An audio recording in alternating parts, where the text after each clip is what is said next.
大家好，今日同大家講一位香港政壇最具爭議嘅人物許仕仁。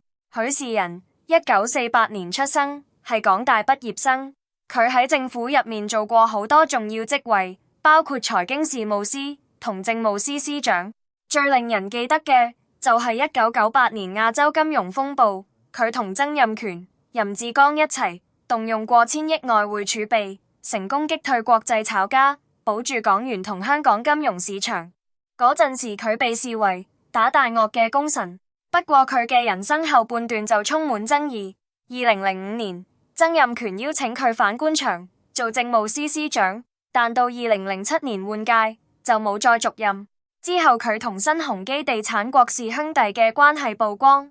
2012年被廉政公署拘捕，捲入香港史上最大型嘅貪污案。2014年，法院裁定佢5項罪名成立，包括公職人員行為失當同串謀提供利益，判囚7年半，仲要交翻超過1100萬港元賄款。2017年上訴失敗，仲被褫奪大紫荊勳章同金紫荊星章。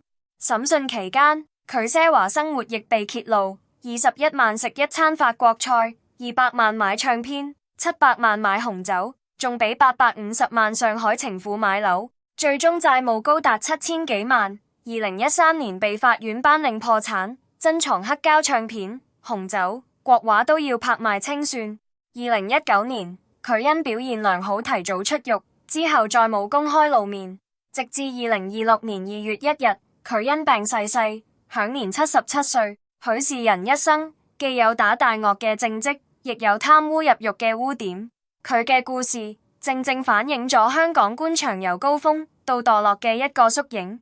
多謝大家收睇，如果你覺得呢條片有趣或者有啲啟發，記得幫手讚好同分享俾朋友，仲要訂閱我哋頻道，撳埋個鐘仔，咁就唔會錯過我哋最新嘅影片啦。